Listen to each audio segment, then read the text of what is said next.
Как вы думаете, какие предметы самые важные? Наверняка в вашем списке русский язык и математика. Оказывается, предмет основы безопасности жизнедеятельности не менее важный во взрослой жизни.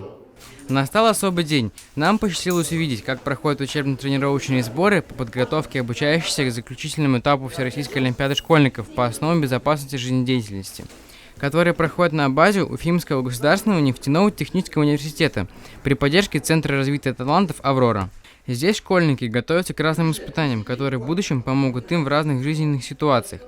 Давайте познакомимся с ребятами поближе. Расскажи, как проходят ваши занятия. Наши занятия проходят по такому плану. Сначала мы разбираем теорию, различные техногенные и природные ЧС, потом отрабатываем это на практике. Это манекен Гоша.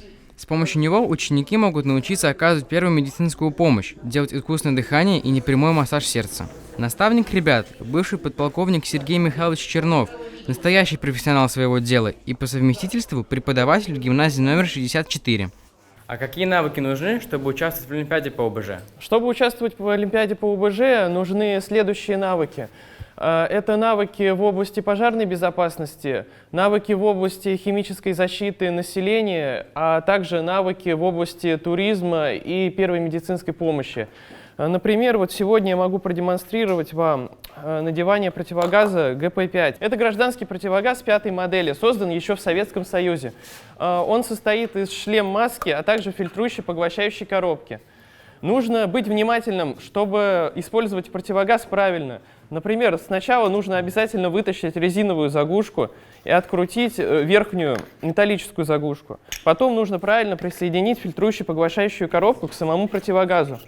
Также нужно проверить саму шлем-маску на наличие повреждений. Не должно быть никаких отверстий. Противогаз нужно надевать так, чтобы на лицо не попали какие-либо аварийно-химически опасные вещества. Чтобы одеть легко, мы берем и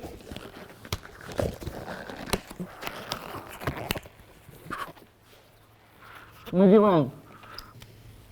Всего подготавливаются 11 ребят, но среди них есть настоящие асы своего дела. Знакомьтесь, Алена и Гульнас. В прошлом году они стали призерами Всероссийской олимпиады школьников по основам безопасности жизнедеятельности. Они вдвоем лучше всего в республике среди школьников умеют делать обвязку канаты. В наше время уметь оказывать помощь себе и окружающим – это очень важно и пригодится всем. В школе безопасности ребята проходят подготовку по многим направлениям. С таким багажом знаний и умений можно смело участвовать во Всероссийской олимпиаде. Алексей Ефимов, Ильнар Бегов специально для Горы новостей.